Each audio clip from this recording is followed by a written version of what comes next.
A very beautiful community. Thank you so much for waiting for me. I really appreciate it. I just needed an oxygen top up more than I thought I did before starting, so that we can hopefully not resort to that during our shorter live today. Let me know if you can see and hear me.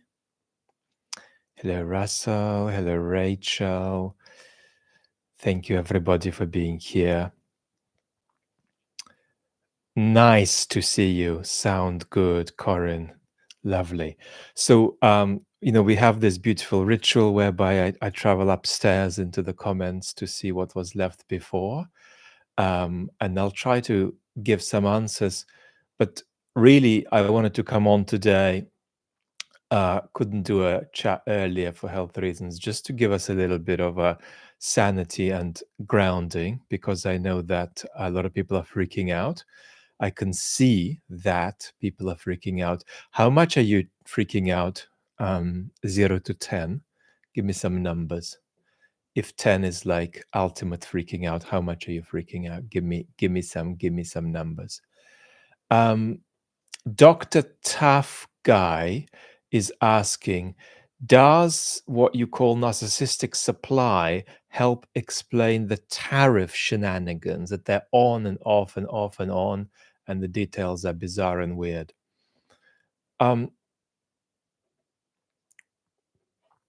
So 7.2, 3.25, 6.5, 6, 8, 3, 7, 5.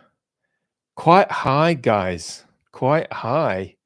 So it's time to freak out a bit, but I want to guide you to like a 3.9. High, really high. I understand. I mean, it's 12 for a lot of people. So I absolutely get it. I get it. So, Dr. Tough Guy, I think what you want to say is that there is nothing that somebody who has a narcissistic personality disorder does that isn't part of that, right? So it's not like you've got 3 or 4 sections of someone's activity which are subsumed by that, and then others aren't. They're free of it. Nothing is free of it, because a person with that kind of personality disorder does not have a sense of steady self. They just have a false self. When they look inside, they don't see anything.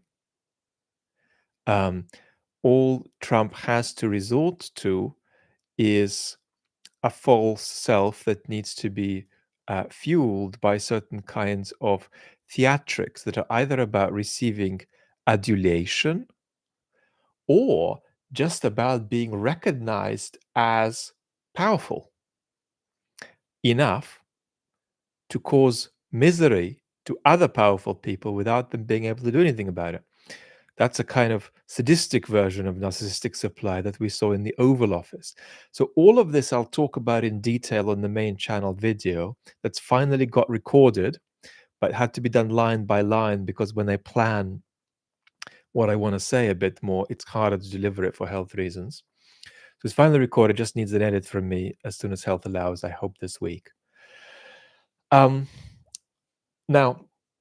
the other thing worth saying here is that, of course, in Trump's case, there is a complementarity of neurodiversity, at a minimum ADHD, but we could also talk about autistic traits with Trump.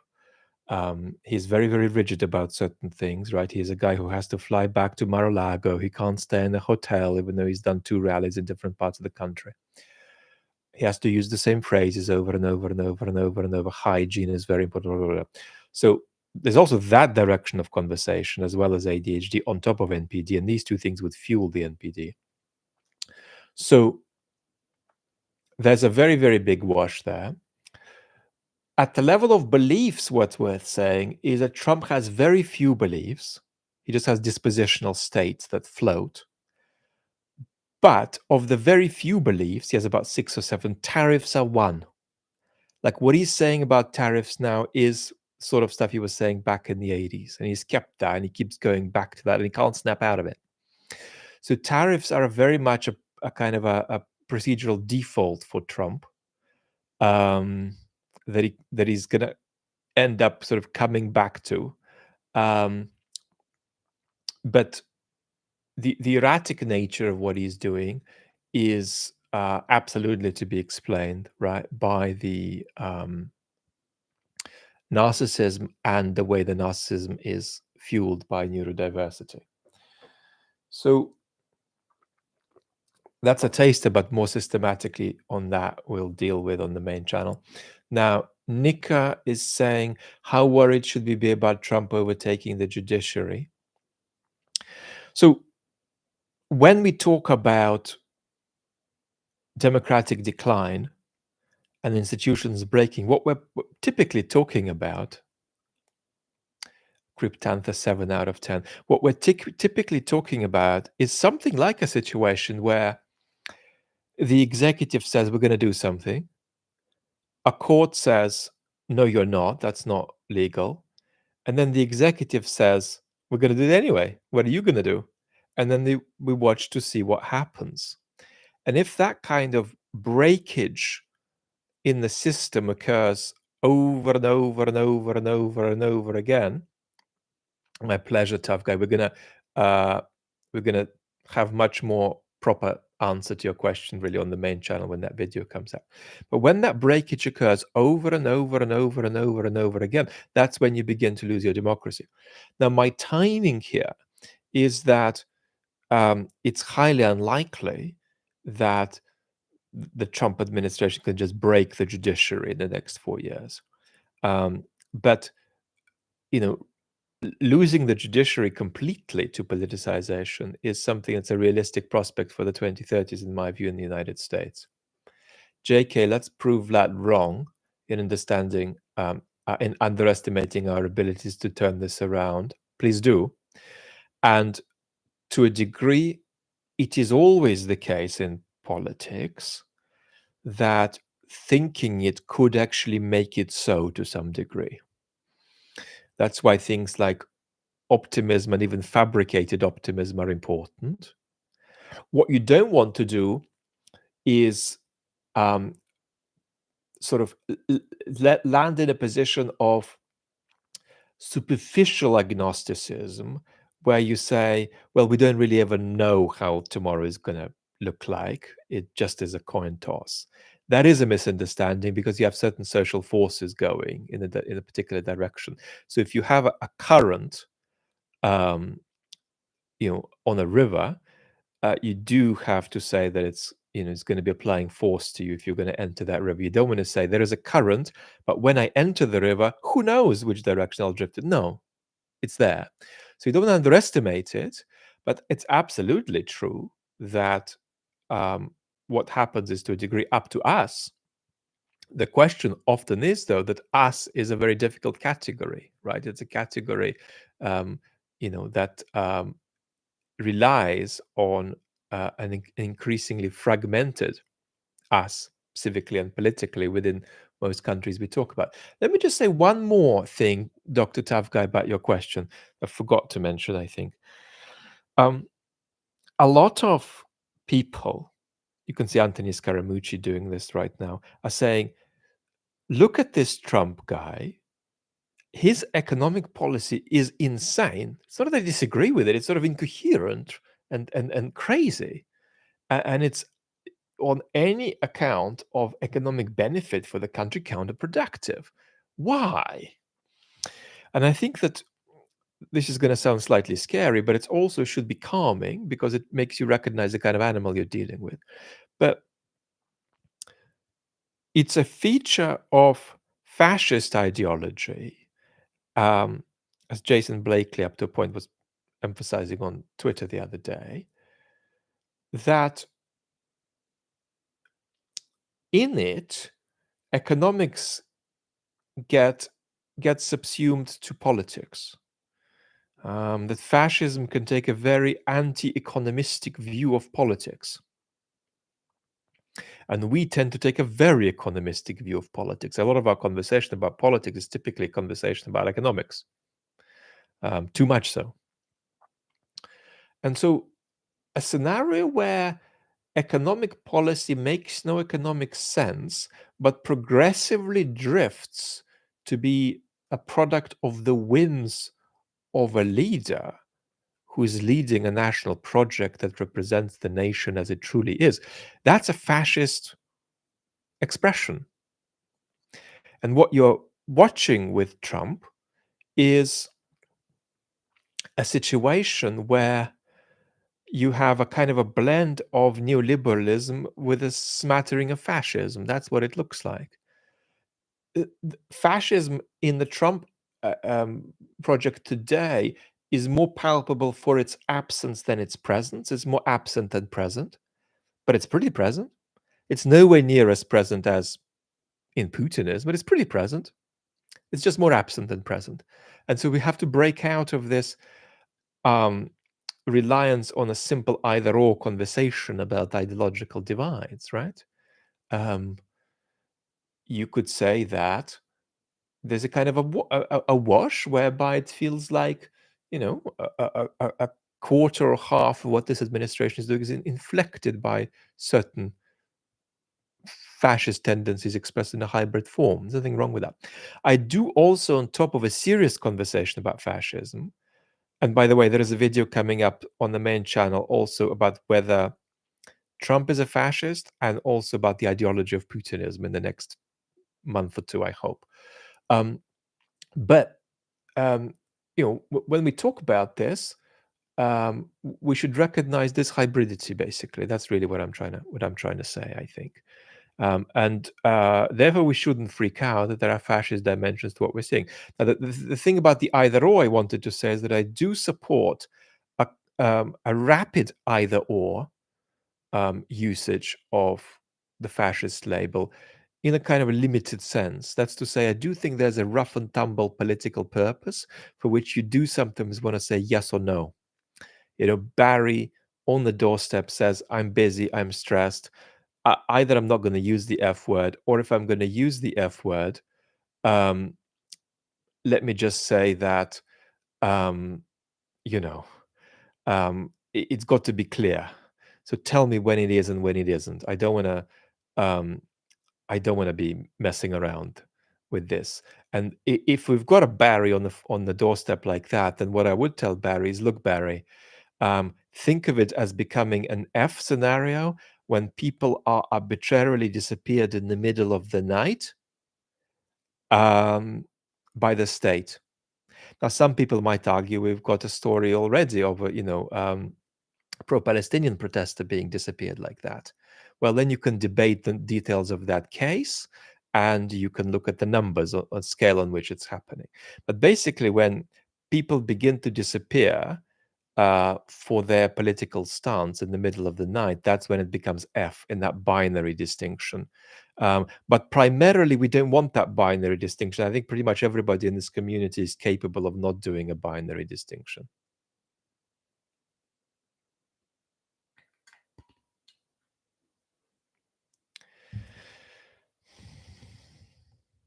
So let's have a look. Brain fog is a bit worse than usual today. You can see I'm stumbling a bit on my speech, but I just wanted to connect and ground us emotionally. Vlad, what are some things close to your expertise that you're not so sure of where you may gladly defer to others or be corrected?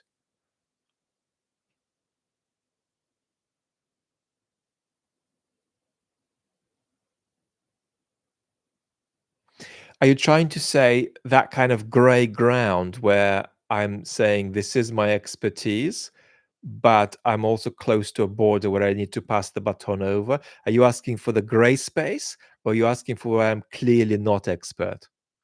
So I'm going to assume you're asking presumably about the gray space. To a degree, I discussed this on the main channel with my chat with Mark Galliotti about experts captured by algorithms. I think that was the name of it. So when you're in that gray zone, you've got to be intentional. So that means not that you apply a set of axioms to do's and don'ts, but you've got to be intentional. That's to say, you have to look at your expertise as a whole and then say, Well, what does it qualify you to say about this? And in what way does it qualify you to speak about it? And what should be the appropriate tone that you adopt? And that should be always something that's a matter of not just instinct, but a matter of always keeping that question live. How am I doing with this boundary right now? Because when it's gray, it's not about getting it right. You cannot get it right. It's just about being intentional and always course correcting, doing 12 gentle course corrections per, you know, hour of speech. Um, and that's how you do it. You always have to k- keep it in check, um, and ongoingly have a dialogue with your own audience about trust, right? Um, so let's just, before we move on to other questions, quickly position this. I mean, imagine I'm talking about what fascism is. Then I'd have a very secure confidence that I can talk about this. I'm not going to be shy that I haven't written a book or two about fascism or something like that, because I don't have to, and I'm sick. So I have to also be aware that some stuff is just not out in the world because of my particular biography. I'm hoping to change that. So I can talk about that comfortably. What about talking about the state of the Russian economy? So I am very happy to talk about dynamics in the Putin regime, but I'm keener to talk about dynamics when it comes to political concepts like authoritarianism or revolution than I am to speak about the internal dynamics of Mr. Prigozhin's organization. Here, I'm just going to call Mark Galeotti and say, "Can you talk about this instead?" So it's about having that sense of proportion. And then when it comes to the economy, I mean, one thing I can talk about is how you think about the interaction of politics and economics, and I'm going to do that. Also about the sociology of economic discourse. Putting it very bluntly, I can make comment on why everybody is so silly talking about Russia's economic collapse all the time. Um, but I'm not going to give you a 45-minute video analyzing the stability of the Russian economy. That would be quite unethical. So I'm just not going to do that. And that's, so that's some of the way you pass it. Basically, the closer you are to the gray zone, the more awake you have to be to directing a question at yourself all the time. Am I veering a bit too far somewhere, of course? And do I have to correct? And are you putting something, this is another question that really matters to me, into the tummy of your audience that's high quality? So one of the things that often makes me course correct is when I realize that I'm at risk of putting something into your tummy that you can get in exactly the same quality in 77 other shops online, whether the shop is the New York Times or some YouTube channel. If I'm doing that, I also want to check myself. So, and also when I'm gray, in a gray zone, um, am I dealing with my own gray zone in a way that encourages you to deal more freely, more responsibly, more confidently with your gray zones? That's some of it. So it's the answer in a short sentence, in a short word, even is hyper intentionality.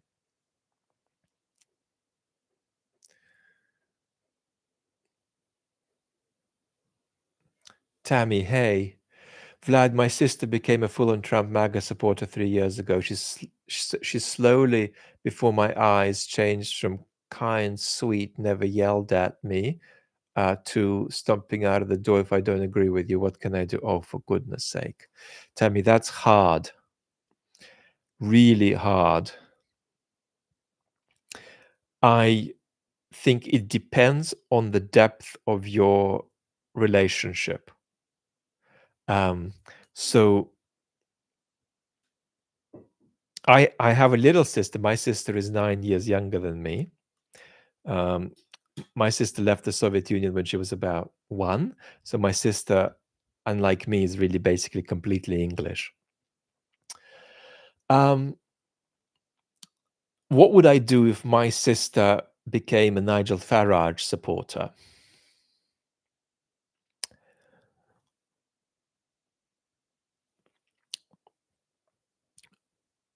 I would make sure that for every conflictual political relationship dynamic that occurs between us, that there are four other dynamics where we bond over cats or coffee or wine or, I don't know, countryside walks. I can't do countryside walks, but the idea of them. So that's one thing I would do. You always have to outweigh conflict in personal relationships with um, a far greater degree of intimacy in other dimensions. The second thing I would do is I would focus not in working out, um, who's right or wrong, but in understanding the perspective better. And the question that I would start with is, what do you think about this? Okay, that's what you think. Here is what I think. But we don't have to agree. The second thing is, how do you feel? I find that a much better question. How do you feel? And the answer might be, well, XYZ is horrible. Example of globalism, whatever. We need to overthrow it with Trump. Okay. Well, okay, how does that make you feel? Betrayed, powerless, all these political emotions we talked about. And fundamentally, it's also important to make a distinction with somebody like that is, um, do we have a situation where somebody doesn't want to do something or where they can't? So, if you feel that your sister's sense of reality has broken down and she's saying things that are wildly factually wrong, that's not true of all Trump supporters. A lot of Trump supporters are fairly well informed factually. But there are the people who, um, as Rachel reminded me the other day, labeled too far gones. With them, you have to be compassionate to their incapacity. That looking at some fairly obvious facts in the world might be easy for you, but it could be hard for your sis.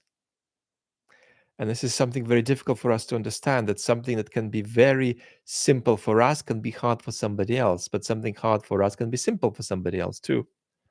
So sometimes you just have to recognize that somebody just can't. Somebody just can't stop living in the made-up political world. That's understandable too. And then you also have to focus on some sort of general things that aren't quite political opinions, but maybe like political concerns. And there could be some overlap. Maybe your sister feels that, the country isn't democratic enough, but you can feel that too. You just have different solutions to it. So, and I'd also say that unless somebody has gone out into the world and done horrible things, you're not a horrible person just because you support Trump. You're not. And if you wanted to argue that someone is, then it's just politically very impractical opinion to have. Um, and finally, don't try to win arguments you can't win, and don't have conversations like at family events, which are clearly not going to work well in the dynamic in which you're having them, right? So if I had that disagreement with my sister, I would never raise it in a room with 7 people and, lunch being served.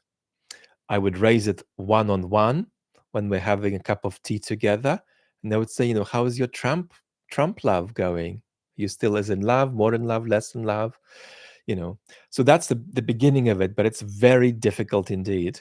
What I would say is empathize with other historical moments in other countries where there are even more bitter historical disagreements. I mean, in Russia, there are literally millions of people who think that Stalin was as bad as Hitler.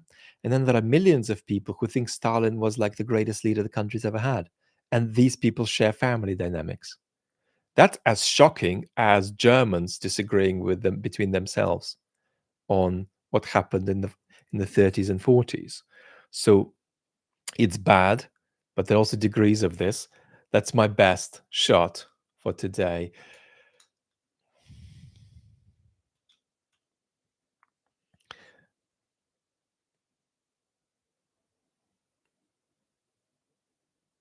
Goran, on Serbia's relationship with Russia. There are good country experts. I'm not one of them. What I would say about Serbia is that um, like a few other East European countries, it's not that they are a Russian,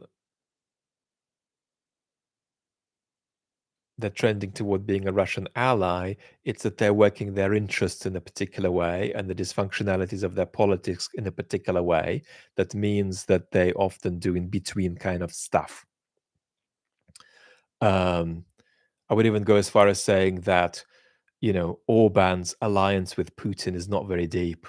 It's just, and Hungary is taken such an extreme example of a pro-Russian country. But in fact, Orban's relationship with Putin, Orban's bonds with Putin are fairly shallow and pragmatic. And if it were convenient for Orban to sell Putin down the river, he would. But speaking of expertise, you see, I'm trying to gate myself away from making a comment to some extent, and I apologize for that.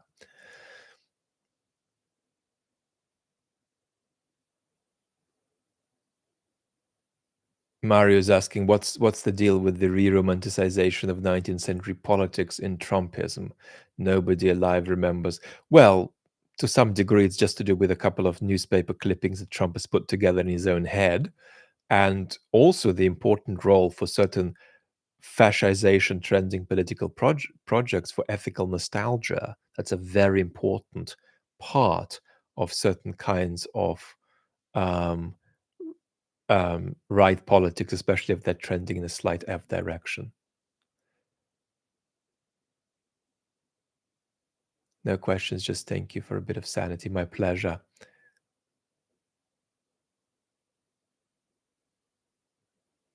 What was more in Nath is asking what was more important in the past when it came to identifying can you identify what in the past was more effective at inhibiting the disregard for our institutions that's no longer present today? Could it be replaced by a new form of sociological technology? I'm not sure what sociological technology is, but obviously, untethering of societies is very important. It's significant that we do not have recurrent proximity, repetitive proximity with other members of our society who are different to us, political, economic, cultural background wise. So, untethering of social connections is one thing. Of course, social media, huge, huge thing.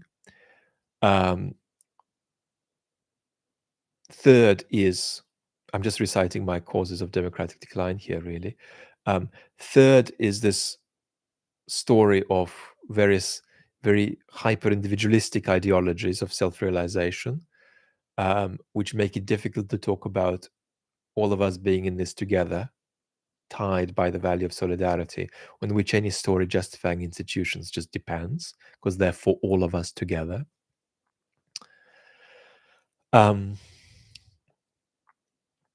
Then, of course, we have various kinds of economic exclusion and the feelings of desperate deprioritization and abandonment that many citizens feel, working class citizens, which makes them just give up on established institutions.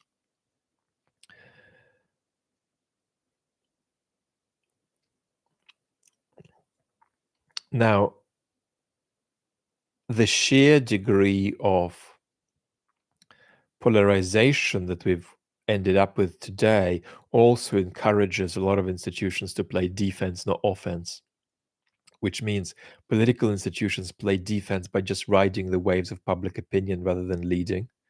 Journalistic institutions play defense today because they're scared to speak to the country as a whole with confidence. The lack of confidence the BBC's shown institutionally is tragic. Same applies for other institutions, the New York Times in the United States.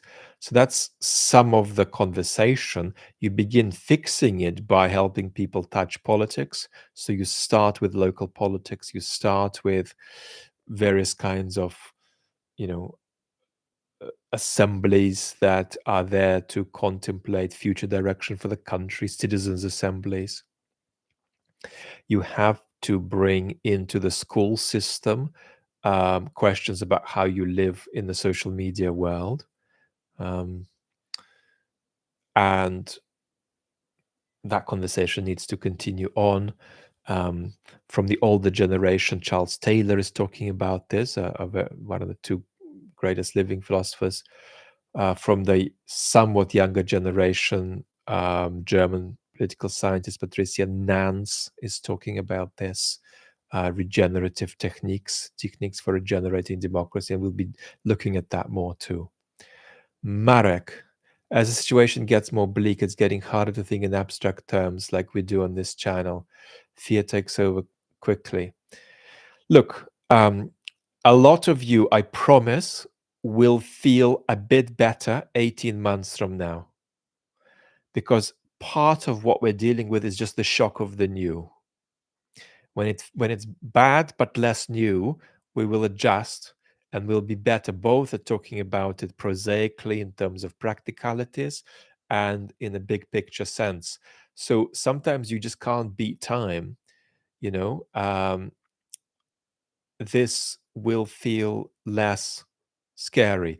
This will feel more handleable. Where people who are suddenly needing to wait to sort of lift quite heavy weights just to get through, but we haven't been to the gym as a society for several decades because things have been, I don't want to say easy. A lot of citizens have suffered enormously and lived in deprioritization and fear and deprivation. But in historical terms, we haven't been to the gym that much as societies. And so when a challenging situation arises, it's understandable. It feels overwhelming to us because we don't know how to lift weights that historical challenges throw at us. So we will develop more muscles for this, right? Some of this is, of course, making sense, which is a lot of what we do. And of course, living life is to some extent just understanding it.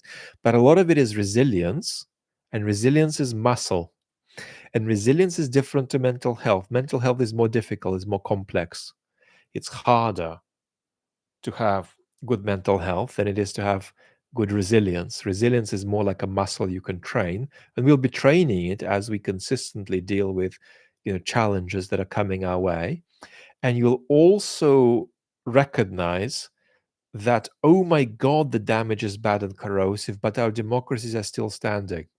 So one of the things that you will feel a couple of years from now is how resilient democratic institutions are despite onslaughts on them. You'll see that they're depleted. You'll see they can't withstand an onslaught for 20 years in a row with nothing being done to interrupt it.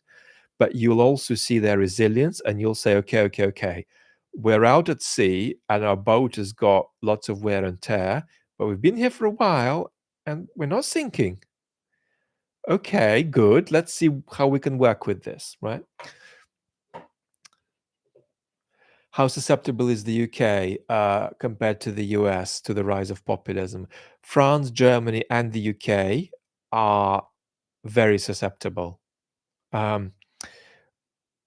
The three cultures are slightly less prone to collective illusion than the United States. The United States is slightly more prone to collective illusion than any other Western country. But they're all susceptible, and they're all not much more than an election cycle behind. Predicament where Trumpism might be on the verge of gaining power. So this is global, right? This is really global stuff. But again, we can do ourselves a disservice by panicking excessively. Oh, by the way, upstairs there's a question from Giza Man. I wish Vlad would clarify his 2030 predictions, 2035 predictions. I think he underestimates how damaging Trump can be. So no, I don't. But what I am saying is that the current wave of populist authoritarians in the West, even if they do come to power, as Trump has, are going to largely have the effect of damaging our democracy and destroying democratic norms. And people who follow them, and it could indeed be Vance, will then come and try to switch the democracy off. So it's in the next generation that this will happen. When I say this, I'm not saying that Trump is not engaged in some kind of soft coup on the civil service. He is. But will you be able to, say we are still free to vote Trumpism out of power in 2028? Not definitely, but very, very, very, very probably yes. So that's what I'm saying. I'm saying that very probably will be there in the late 20s. It's not necessarily going to be there in the late 30s. It's going to be more of a fight, but then we're going to have more muscles by then too.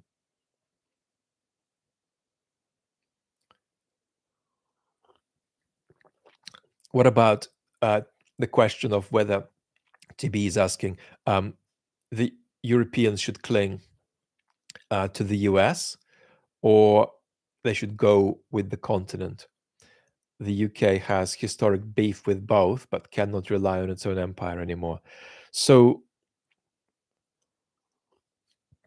my medium-term advice for Mark Carney in Canada, for Keir Starmer in the UK, is to understand that US, when we talk about the collapse of the decline of the US empire, we're not talking about the United States disappearing as a major power. What we're talking about is the United States redefining itself as a major power, remaining a major but slightly less major power, but in a different form. So we should expect a reasonable worst case scenario, the United States to be an illiberal power by 2040. That's a reasonable worst case scenario in which US democracy does get asphyxiated, a la Hungary level of asphyxiation. So my advice is do not see Trump as an aberration. See him as an aberration in a particular way. He expresses populist authoritarianism, but don't think populism authoritarianism goes away with him. So that would be my approach. But it doesn't mean you sort of go out into the media and call him an orange monster child tomorrow. It means you grasp the medium-term prognosis while not trying to, you know, create additional rifts between you and the United States that you don't need. So what you're basically doing is not ripping up current interdependence, but being extremely skeptical of developing new forms of interdependence with the United States.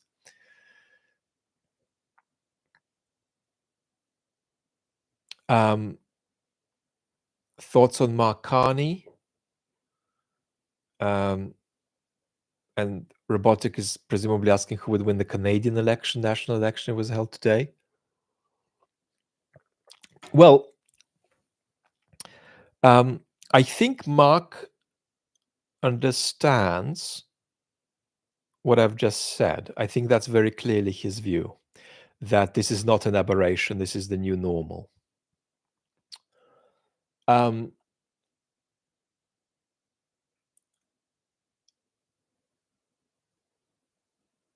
I think the transition for him into politics is going to be easier than it was for Michael Ignatieff. Partly because he has experience running important institutions, financial institutions. Partly because I think he has less of a problem of charisma translation. So Michael Ignatieff, who never became prime minister, of course,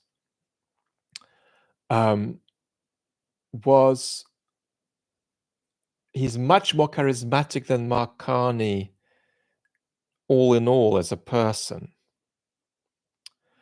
But The problem with Michael's marvelous charisma is it translated less naturally into the political realm, making it easier to cast Michael as an elitist outsider than I think it will be to cast Mark, funnily enough, Mark Carney. Um,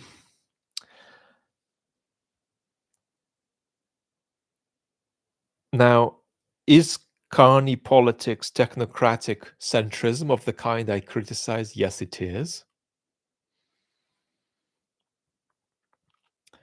Um, does that mean that there are certain political challenges that the country faces that he will not be responsive to? Yes, it does. Does that mean that he will be less good at averting the um, um, transference of certain demographics toward right populism? Yeah, probably. But I would say that he is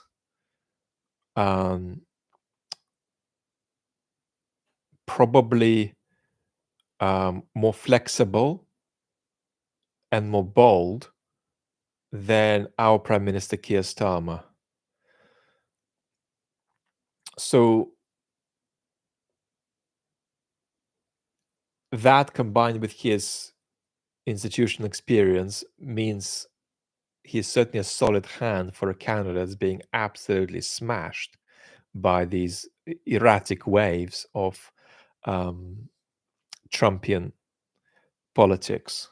And it's a very difficult situation with some really difficult decisions for Canada because, of course, the bigger stick you wield to strike the US back, the harder that stick is going to strike you as well. So these are difficult. These are difficult waters. So I would probably, on balance, give Mark more brownie points than our Prime Minister Keir Starmer, but I would still categorize him as a technocratic centrist. Which means that it is a kind of politics that has a propensity of generating distrust. Gerald, um, what should? Oh my God, you've beaten me. I can't speak about that. What do I think about some of the Chinese intelligentsia being fascinated with Carl Schmitt? So some people very close to me, some people I love, are very knowledgeable indeed about China, spent time there and so on, and worked on China. I haven't, so it would be just remiss for me to. It'd be just wrong for me to answer you. I'm so sorry.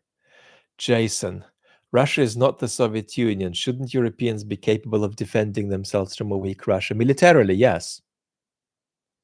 But once that military strength is mediated through the necessary democratic capacity you need to have to galvanize it, the answer is probably not. Shouldn't Europeans be capable of defending themselves from a weak Russia, which has shown itself incapable of conquering Ukraine? Isn't it possible America has more important concerns than an incapable Russian state? So I think that's a very powerful argument. And I think it's an argument that's at the center of some people's thinking in the Trump administration. I think there are two threads in the Trump administration. One is an isolationist thread, and the other thread is just a thread of reset of attention from Russia to China. And in that thread, the thought you express is pretty stably held. So what do you have to object to there? I think you have to object to the challenge you're going to receive with that comment, which says, look, if the United States decouples from Europe too much, it'll weaken itself to the point that it won't be able to stand up to China as effectively. And you'll have to deal with the fact that losing Ukraine, not territorially, Russia's not going to conquer Ukraine territorially, but losing Ukraine politically to the Russian sphere will be very bad for the aspirations of some in the United States government around China, Taiwan. Trump doesn't really have such aspirations himself. He'd be happy for Taiwan to just go. But not everybody shares that view in the Trump administration. So that's really the challenge, that to properly stand up to China, the United States needs to rely on the strength it gains from the sustenance of its alliances. So what you then do, if you want to go it, that way, is you tell Europeans to take much bigger responsibility for the security of their continent. But you can do that constructively. Doing it destructively weakens the United States and weakens Europe. Now, if your question is objectively, if Trump largely leaves Europe to its own devices to take care of its security needs, will it be able to do that? I think the answer is sort of 50-50, leaning toward no than a yes. And many of the defense targets that are politically meaningful are a decade away from being realized, even if the right decisions are being made today. So the dissolution of the further dissolution of the already mostly dissolved global order that losing Ukraine to Russia would represent would make the global order so weak as to make the United States standing up to China over Taiwan implausible. These are some of the challenges you're going to have to meet. But if you're making the empirical claim of what would happen if we just played a game and lined militarily the Russians and the Europeans up in conventional warfare, there's no contest. Having said this, the Russians are a major nuclear power and the Europe is not. And that matters. And Putin is wielding the nuclear stick pretty effectively.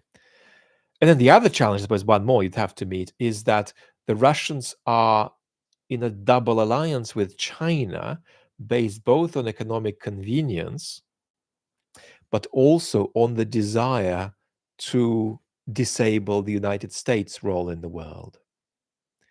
So you can't quite sever easily taking care of Russia and taking care of China.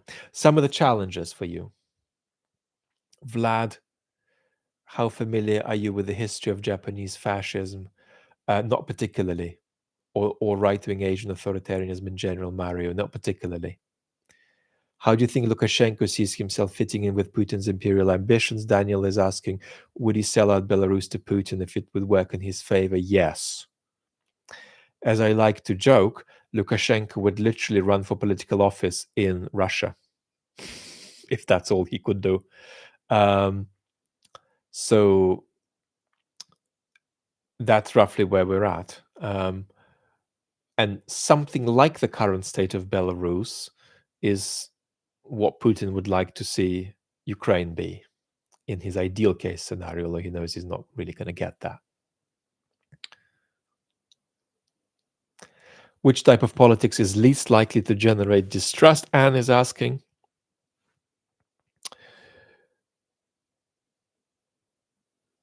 A politics that centers A, economic democratization with a degree of economic populism, B, centers depolarization, and does so with a heavy emphasis on patriotism, solidarity, and a discourse that transparently transcends the way the credentialed liberal elite like this talks to itself and talks to the country through the pages of the New York Times or the Guardian in the UK. So that's about it. And obviously non-woke. Not anti-woke, but non-woke. So we absolutely do not spend an enormous amount of time talking about minority group rights. What we do is try to elevate minority group rights by appealing to how important it is to push them out of structural disadvantage they might be in because they're American. If you want to talk about trans people, talk about them being Americans. So that's it. But the abandonment of stressed and working people is really at the heart of this. What Michael Sandel calls the dignity of work, too, is very important. So that's the snippet of it. And you've got to speak to people in a language that is not destructive and psychically damaging and divisive, but nevertheless is conversational enough. So, what role does aesthetics play in selling a political future? Unfortunately, the political ideology where it plays the most significant role is fascism, and that's not good. What I would say is that there's a beautiful book making a constructive case for an entry point into a sense of political justice and equality via aesthetics. That's a book by Elaine Scarry called On Beauty and Being Just. It's very, very short. I don't agree with its conclusion, but I highly recommend the concern with which it makes its case. Is President Zelensky in more physical danger from Russia without US leadership approving of him?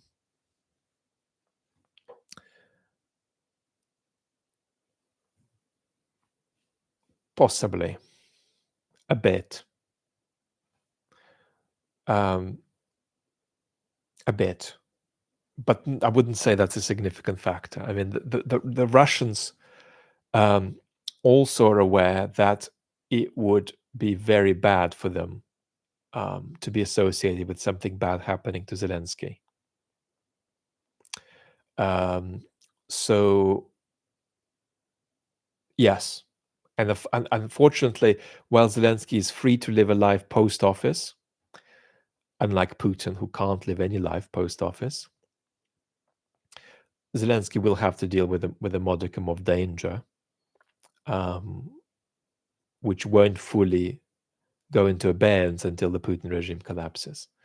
Dear Vlad, thank you for guiding us. Thank you for being with me. I'm not sure I'm guiding you much, but we're just connecting and doing our best to stay sane.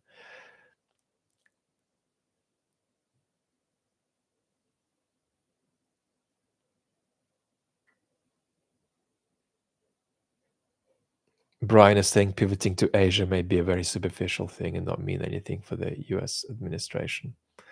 Well, it depends on who you're talking about inside the administration. Human W, can democratic systems be built outside state systems? Somehow tech supporting political communities independent of countries? No, except to a very limited degree. The fundamental sense of political allegiance that we humans have is tied to the state. We're not going to get out of that for a very, very long time. Partly because it's via that allegiance we happen to create the least worst political system we could have stumbled on, contemporary liberal democracy.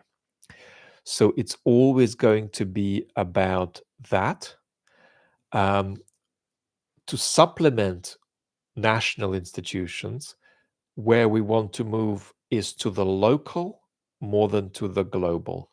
We can always try to move to the global, but it's getting increasingly hard. But moving to the local is genuinely possible, as long as it isn't a kind of revolution against national institutions, but a complementary addition to national institutions. But fundamentally, no, you will not have any meaningful ability to sustain democracy unless you're sustaining it through essentially what we recognize as states today. That's really the only game in town in terms of realistic historical possibility, in my view.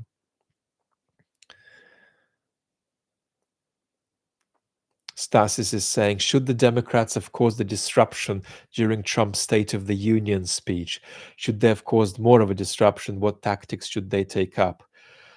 So there was a disruption, but it was minor, involved really just one person.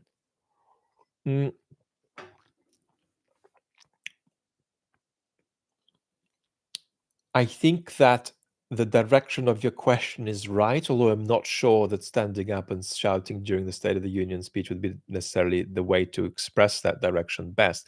But a direction is you don't want to be sort of boiled like frogs. And inevitably, opposition parties in declining democracy experience. Rachel is saying people voted to censure. Some Democrats did too, right? But the point is that if your democracy is declining over a 15-year period, it's rarely going to be the case that that happens just all concentrated into a moment that spans a week or two. It's going to be very dispersed, and so it's not going to feel existential in any single moment, but it'll be existential if you take sort of 77 eventualities and steps in one go, and that creates a risk of compliance and co-option. So I do think it's a very big risk. And as I say, the reason I started my channels in part was that I got letters from friends who were saying, how do you make sense of our democracies being in decline? And also, at what point do we have to stand up and say, this is the moment where we have to act, and unless we act, it could be the tipping point. One of the things that the Russian opposition is often accused of is of, in the early 2000s, beginning to exit prematurely institutional politics and resort to street protest. So some people argue the Russian opposition didn't push enough when they had actually access to power. So we've got to be careful about not missing the moment, and that means that you have to put pressure on your political representatives to not excessively normalize democratic backsliding. Because quite frankly, you're just grinding down your institutions. The skeleton will be there. It'll keep holding, but eventually it'll start becoming brittle.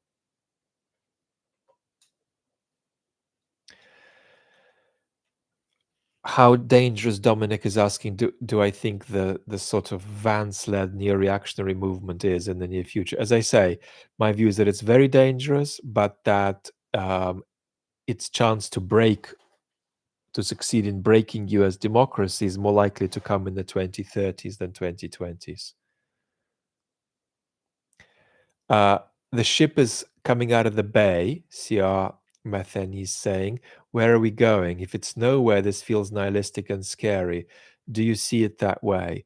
We're not going nowhere, but we don't know where we're going.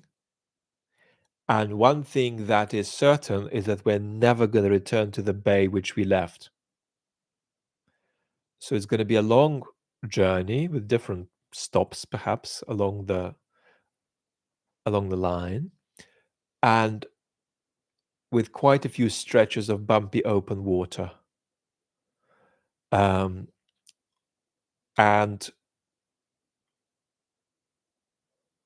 it's in part up to us where we will land. But I suggest that where we will land will not be another bay. It will be a situation where we have to ongoingly negotiate a lot of rough waters. So that's how I'd put it. Maybe we could have a few bay breaks, but roughly we're going to be negotiating some rough waters fairly ongoingly. And we're going to have to normalize that a bit more. So that's a little bit of how the analogy goes on.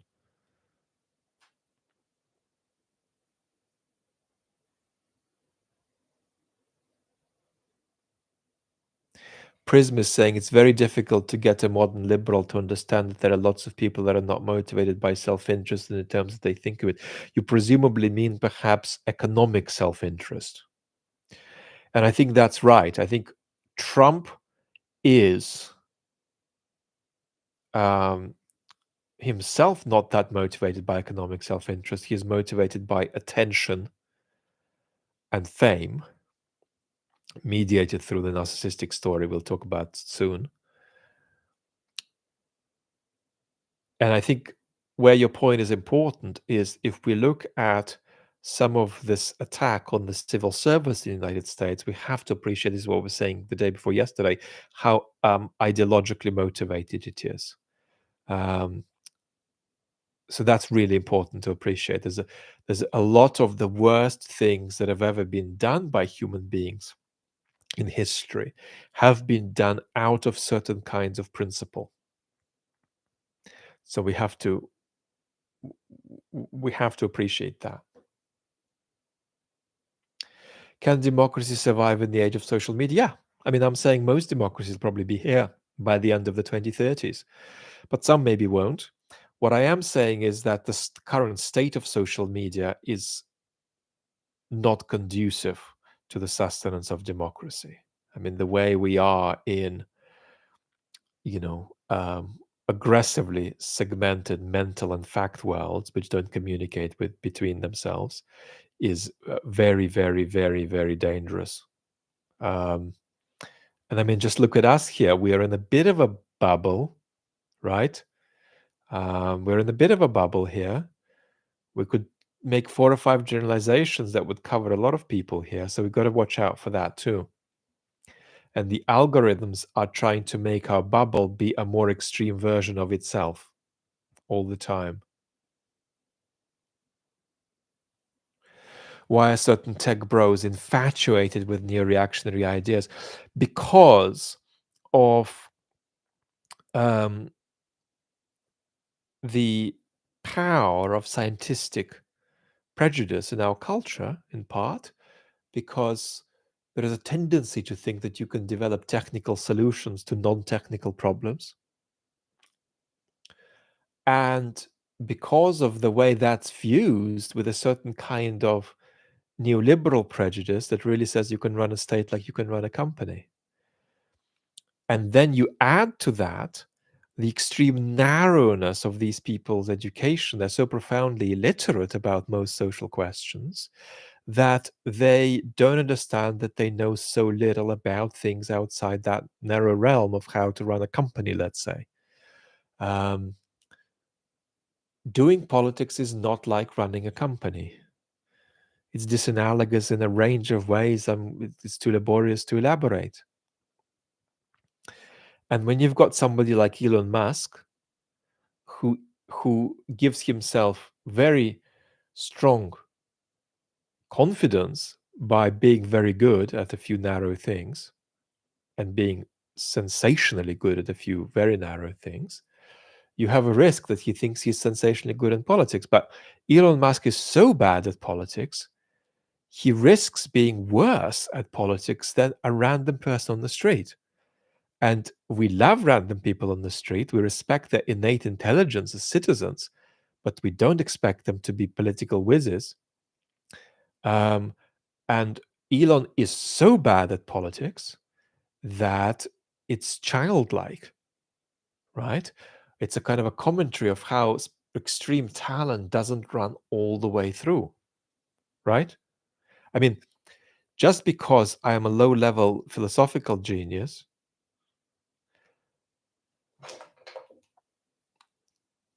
hubris police, no, I'm not taking your call, doesn't mean I'm any good at mathematics at all.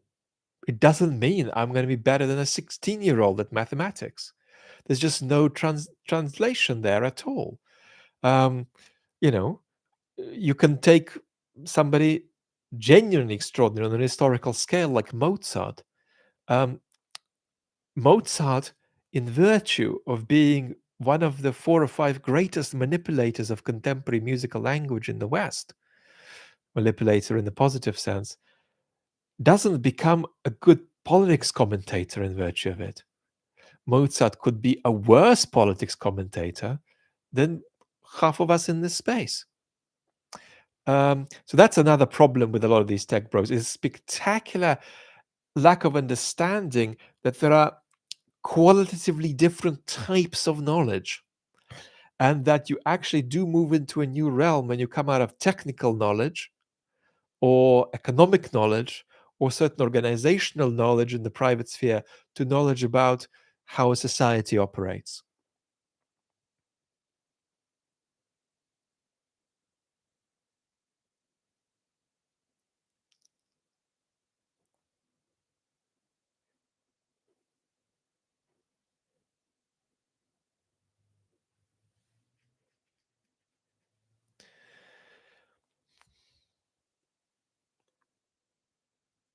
I beg for some hopium.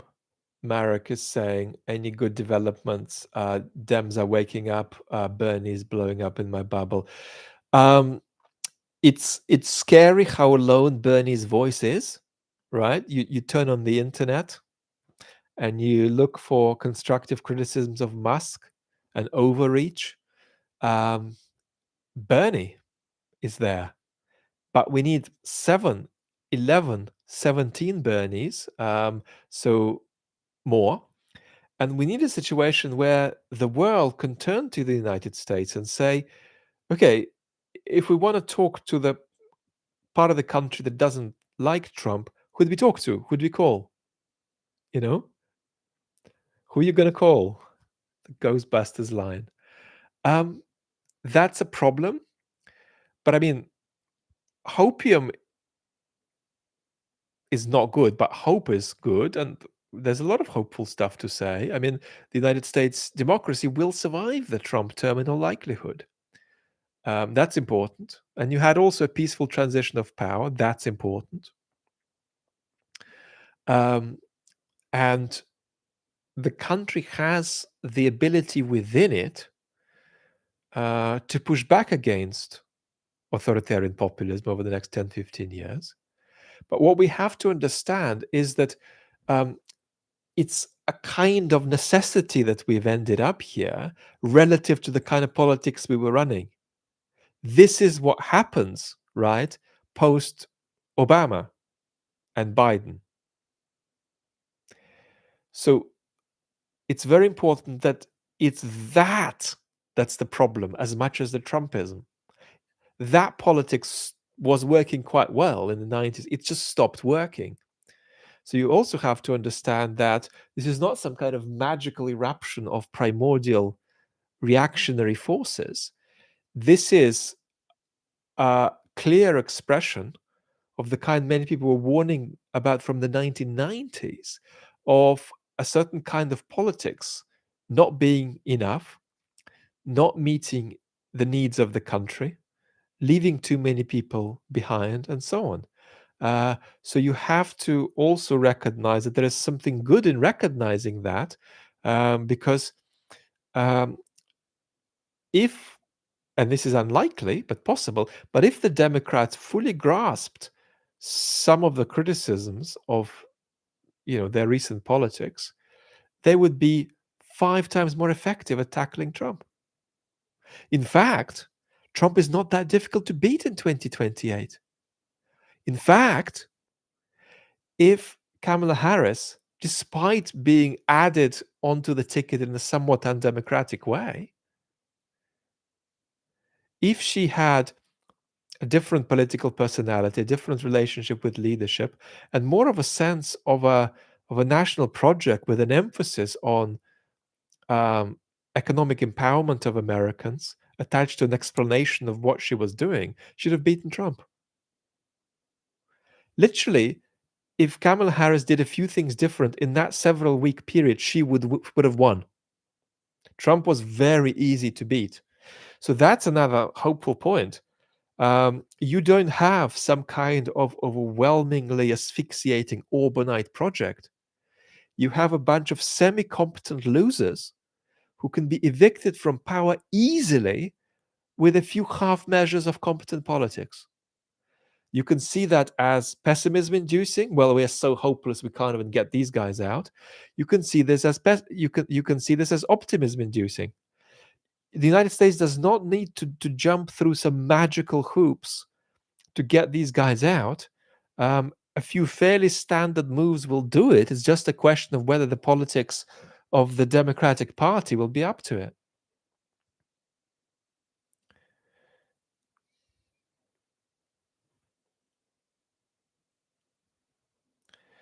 Monsieur Nothing is saying, I find it easy to talk to technocratic centrists, their flaws notwithstanding, while leftists feel too online and rightists are far gone, demagogic post-conservatives. I think that's a wise point. Hard to find more cultivated views. Yes, I think that's right, but it's about um, getting the technocratic centrists to not leave the room, but to change their tunes a bit and then be joined by some new people so that they can become more culturally and then more economically in touch with the country. So that's really what you need. Now, some people would say that can be a slow transition that's realizable within the Democratic Party. Others would say the party does need to experience another sort of attempted Bernie-style hijack. It depends. But that doesn't mean that it simply has to move left. It doesn't have to just move left. It has to stay center, maybe even go right in some ways, go left in other ways.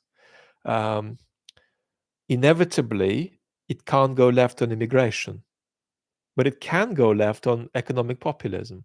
So,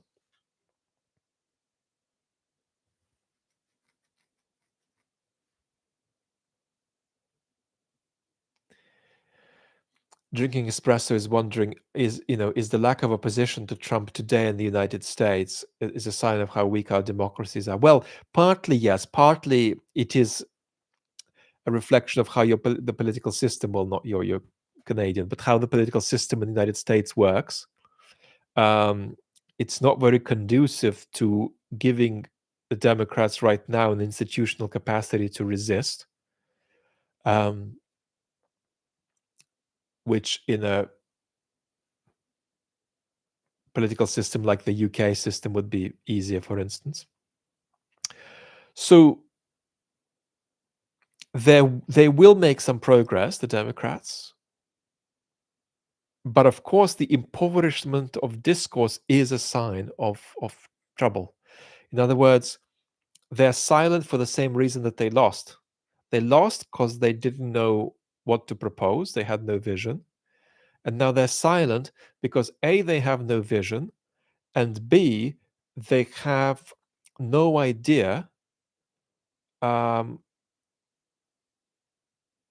what's happening. It feels to them like the rules of the game have changed. They don't know how to play the new game. There needs to be more confidence and groundedness around tackling that. What you do is you encourage all Democrats who are open to explore, as AOC is doing right now, to explore, right? And try to reconnect with the country, try to see what mistakes you made in the past and so on. And we have to be gentle on people who make mistakes as they explore. But yeah, that a healthy national conversation is itself a central feature of democracy. An election without proper debate is a semi-democratic election, even if it's free.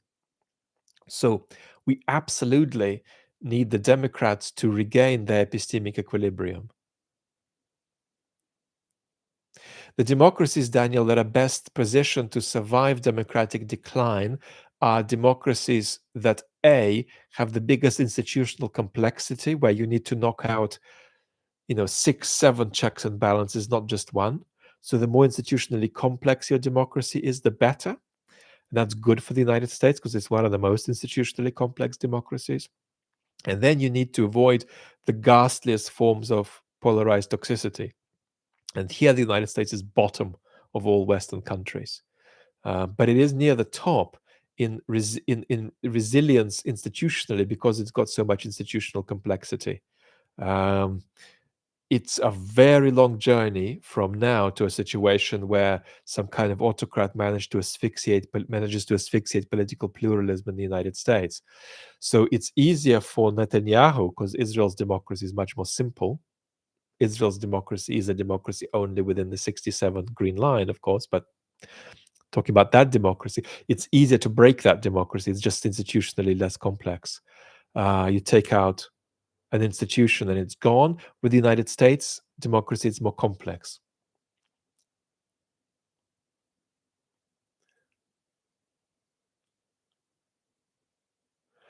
Hi, Vlad. To sustain democracy, the most important thing for everyone is to get out and vote. I think Australia's resistance to political extremism is partially due to 99% voter turnout thoughts. So I may do an episode on compulsory voting. I don't think you can take a general view on compulsory voting that just says, boom, it's right for all democracies. You have to take it piecemeal. But in the current climate, unless you learn quite a few special things about a particular country that mean it's not the right option for it, the preponderant tendency, as I recommend, is that compulsory voting is good. So, for instance, in a democracy like the UK, I would favor moving towards it. But at the same time, Australia, a country I've lived in and love, is not free from the risk of authoritarian populism, and it's coming to you too.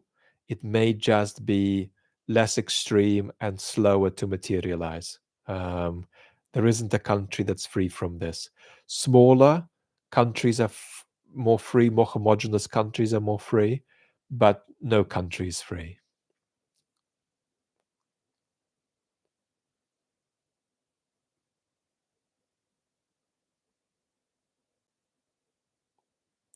Couldn't we call Trump, Philistine is saying, the first corporate candidate?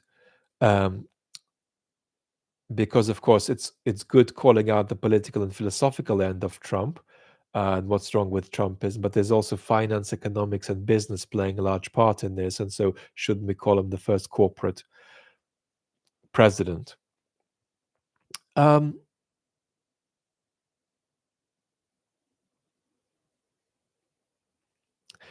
I mean, power is power. Unaccountable power is unaccountable power. Um, I wouldn't um, like to make that separation too sharply, um, because all unaccountable power is bad. Um, but what we're seeing is something that's in degree unprecedented in recent US history, with Musk, for example. But in a country where money is speech, you have to say you have had very significant problems with the corruption of the political system, right? By very large financial interests. So that's not new. Um, there's no philosopher on earth who could conceivably, plausibly make the case that money is speech, money is power, money is not speech. Um, and now we have new degrees of recklessness and unboundariness in the way this is working out, and it's egregious, and it should be called out. Um, so I think that's an absolutely fair point. But in the end, illegitimate economic power is illegitimate political power.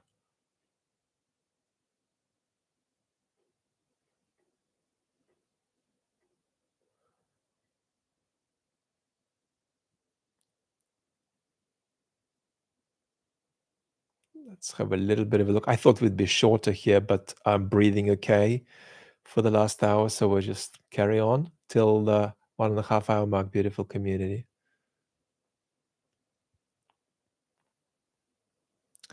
Suzanne is saying, I feel the younger generations are not patriotic enough. I am aware I too have some cultural narcissism. I do think that's a problem. I mean, in a state of war, full-scale war, I mean, we talk about Ukraine's problem of mobilization. Ukraine really has a problem of mobilization. And one of the things we don't discuss enough in the last few days, actually, is how emotionally demobilizing what Trump is doing is for Ukrainians fighting. I mean, you literally have a drop in numbers volunteering for the military. So it's profoundly emotionally demoralizing. But we would be shocked how few 22-year-olds in Britain would be ready to fight for the country if it got invaded. It'd be shockingly unlike World War II. We're not quite ready for that. But it's true. So the way to do this is to make people feel like they're part of something bigger that entails not just their cultural group or their identity group, but all citizens. And that's where politics has to go. What I would say is that patriotism is quite an easy emotion to resuscitate.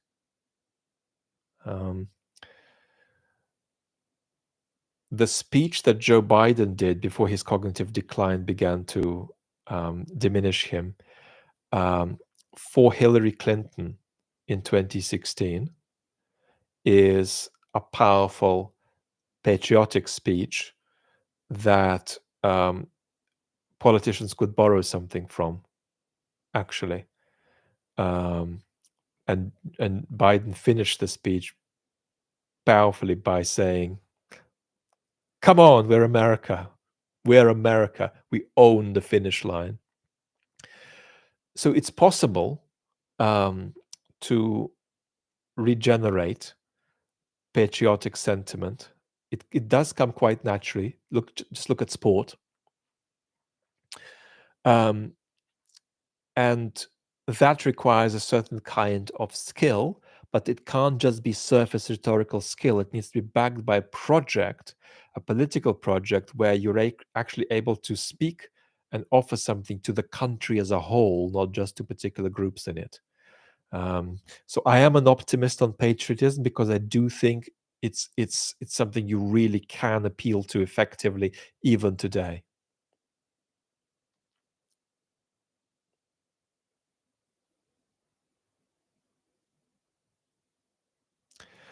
Surround Guattari, Vlad Vexter, hold up. Do you think there is some paradox here? Are institutionally complex and resilient democracies more likely to cause democratic mistrust through their intricate bureaucracy? So the more bureaucratic and technocratic the language of a government is, the more mistrust it's going to generate, no matter how good its policies are. For example, arguably, the policies of the Biden administration were more progressive than any capacity it had to explain to anybody what it was doing. I mean, the Biden administration's capacity to explain what it was doing was arguably the worst in the modern Western world in recent history. A real shocker because of Joe's cognitive decline. But their policy was a lot more impressive than their capacity to describe their policy. Well, that matters. So the capacity to avoid vague technocratic speak, but also the capacity to then positively use populist, but not too irresponsibly populist discourse to come through. So sure, right? A politician that speaks like Hillary Clinton is not very good for breaking through in this kind of historical moment, putting policy aside. So the real paradox there, surround Guattari, isn't that sophisticated democracies cause more distrust. It's that you want public discourse. I've said this before. I'm sorry, I'm repeating it myself. You want public discourse to not drift too far away from private sentiment. Otherwise, it'll just seem bureaucratic and alien. You don't want it to drift too close. like it's doing with Trump, whereby it has a parasitic effect upon the institutions from which this speech is emanating, right? Trump is inside institutions, his people are inside institutions, Vance is inside institutions, even poor Rubio, not so poor Rubio is inside institutions. And they are emitting psychically destructive speech from within institutions that is very close to private sentiment, but private sentiment of a destructive kind. That's parasitic upon the institutions. But it will also be parasitic if the speech were too disembodied and too technocratic and so on. So you want a situation where it's like a planet and its moon. They're not too close to each other, but they're not too far from each other either.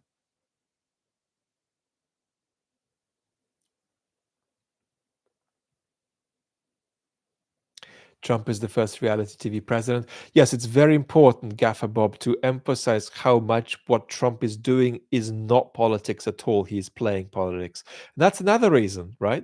Why I'm talking about the 2030s as being even more dangerous, because we're largely dealing with buffoons now, and later we'll be dealing with harder nosed authoritarians.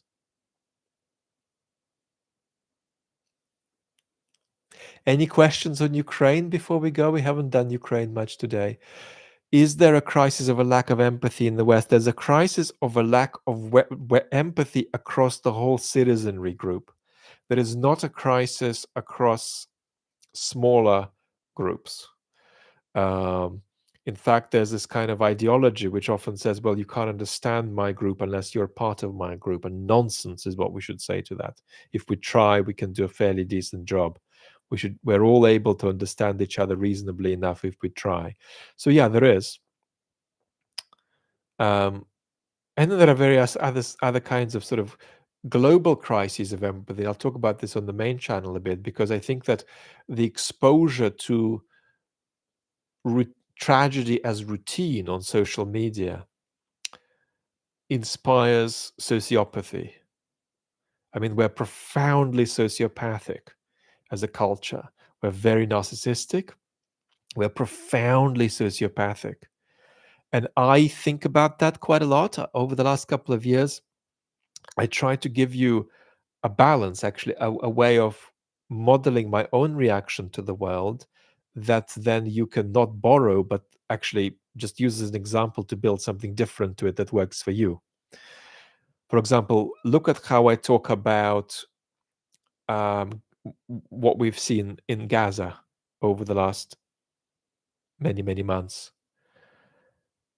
Some days, the way I talk about it sounds like I'm talking about an absolutely jaw-dropping, unfathomably insupportable annihilation, needless annihilation of human life.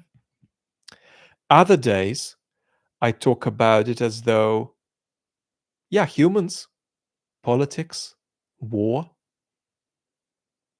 50,000 lives, history. So it's both. So what I'm doing there is that I'm balancing genuine engagement, but also with the realization sometimes it's actually healthy to have a balance of closeness and distance. Certain kinds of closeness can lead either to kitsch or to sociopathy, where you're actually faking closeness, that you're not really close. Um, so in a very lame way, I've tried to balance this, knowing that we're all permanently at risk of major sociopathy. And the way to break sociopathy isn't to care about everything, it's to create a blend of engagement and disengagement. Um, or rather, engagement that balances closeness and distance, putting things at the right distance from you in proportion. Um, let's try to do something quick on Ukraine, or I'll just say something about Ukraine maybe, and then we can wrap up for today.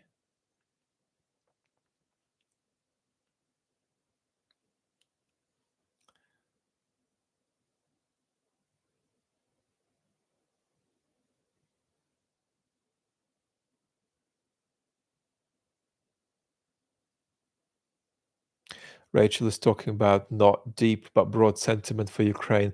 certainly it's the same in the UK. I mean, we are very not deep, but pretty widely pro-Ukraine here.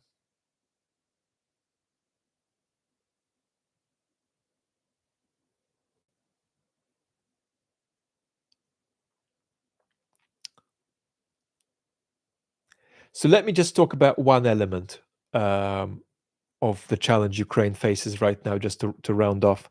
So if you talk privately to a lot of the Western experts on Russia, Ukraine, many of the people you know, what you recognize is concern of what would be happening in Ukraine if the war stopped. How ripe an environment it would be if Ukraine drifted toward toxic internal political division um, for exploitation by Moscow. Now, understand, it's not just that we're not near a peace deal at the moment, we're not even near a ceasefire because uh, the demands that are being made on Ukraine at the moment are really not very sustainable for them, and toward a, a cessation of the war from Washington. And then the Russians have very little motivation to agree to anything that isn't a scenario where either the war continues or the war stops, but on terms so unfavorable to Ukraine that Ukraine can't accept it. So don't think when I'm saying this that we're close to a deal, let alone a ceasefire. But there's absolutely a realistic prospect of a ceasefire, nevertheless. That's worth saying. And if a ceasefire occurs, the correct conception for how Ukraine should think about it is a continuation of the war. That Ukraine will be civically at war in the sense that it had better make damn sure it doesn't, uh, have a politics that gets out of hand that becomes ripe for Russian intervention and exploitation. Because that's what the Russians are waiting for, and that's what the Russians will be trying to get out of a deal. So that's an important framing, and something like that was actually mentioned by Vladimir Pastukhov, one of the Russian commentators today, who's a big Ukraine supporter. And I agree with that. That in fact, even a ceasefire and even a peace deal may still be for Ukraine a situation in which it's worth thinking of the conflict with Russia being a conflict that's carrying on, and you have to remain vigilant so that your political system doesn't begin blowing in the wind too much. And I must say, Western experts are very concerned about that. What happens when the constriction is lifted on public discourse in Ukraine? What opportunities will be created for Moscow to exploit this? So just one point I wanted to make. Then I saw a quick question we could end with that.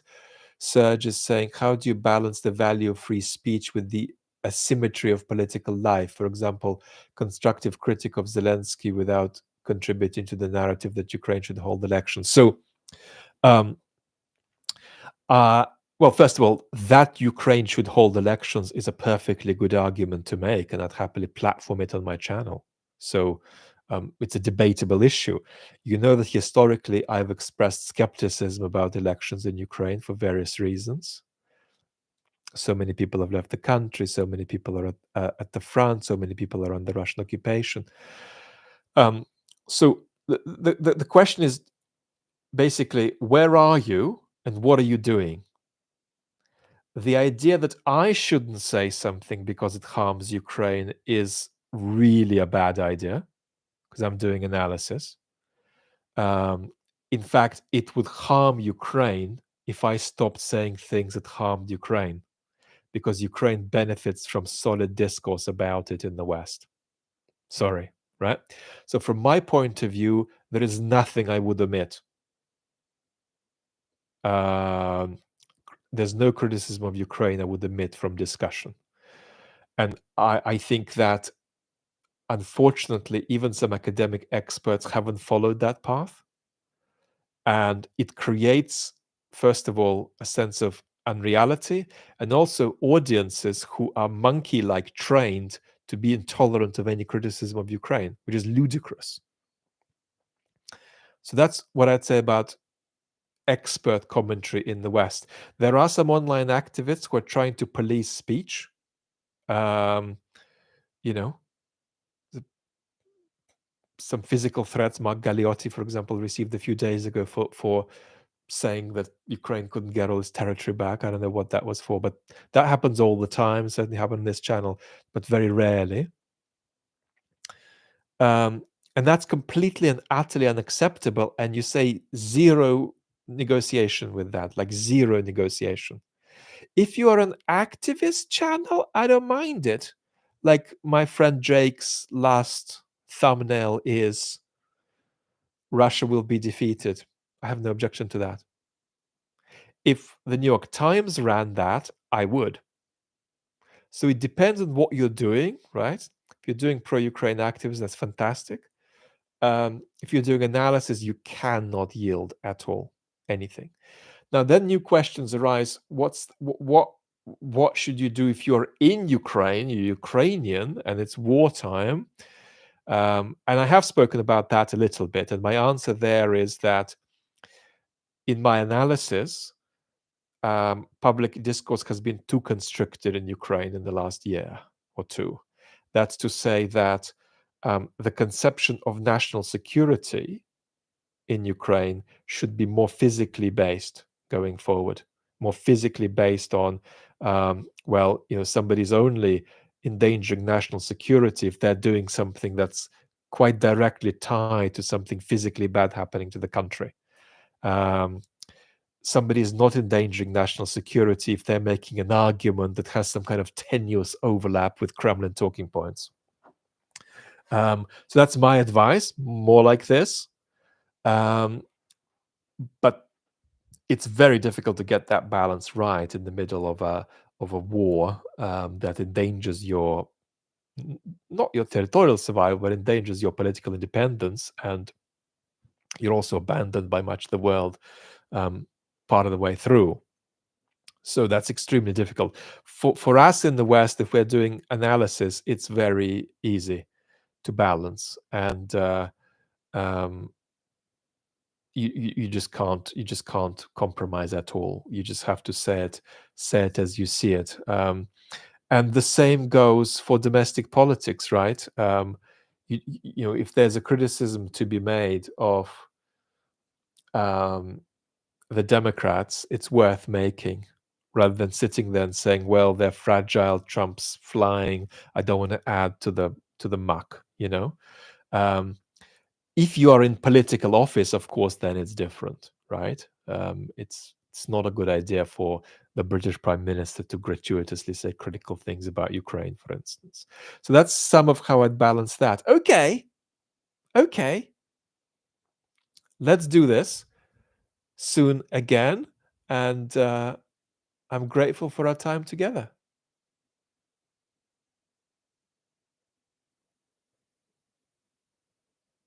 Lots of love till next time, everybody. Thank you so much for tolerating my slightly broken speech today, but I did my best. It's going to be okay. And this is also a journey, right?